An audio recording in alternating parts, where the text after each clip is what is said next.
আমি তোমাদের বন্ধু রিনা। আজকে চলে এসেছি পেঁপের চাটনি রেসিপি নিয়ে।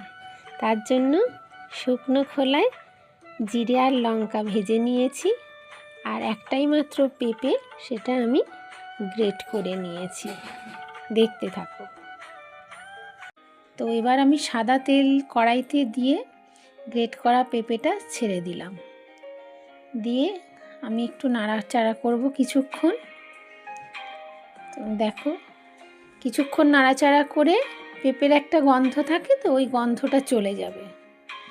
তো তারপরে আমি চিনি দিয়ে দেব। চিনি দেওয়ার পরে আবারও কিছুক্ষণ নাড়াচাড়া করব। তারপরে আমি জল দেব। তো দেখো, এবার যে হলুদ কালারটা দেখছো না, এটা কিন্তু আমি হলুদ দিইনি, কেন কি এই চাটনিতে তো হলুদ চলবেই না।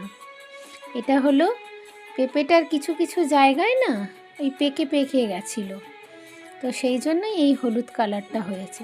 তা আমি ওরকম অল্প অল্প পেকে গেলে আমি ওটা দিয়ে দিই, কেন কি মানে ওটা মিষ্টি মিষ্টি লাগে, তো সেই জন্য আমার ভাল লাগে। তো দেখো, জল দিয়ে বেশ নাড়াচাড়া করে বেশ আঠা আঠা ভাব চলে এসছে, সেটা দেখলেই বোঝা যায়।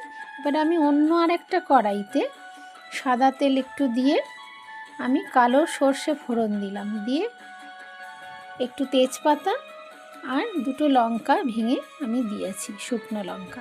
এবার একটুখানি আমি আদা কোড়া দেব, মানে গ্রেট করা আদা আর কি। তো দিয়ে আমি দেখো চাটনিটার ওপরে আমি ওপর থেকে ঢেলে দিলাম।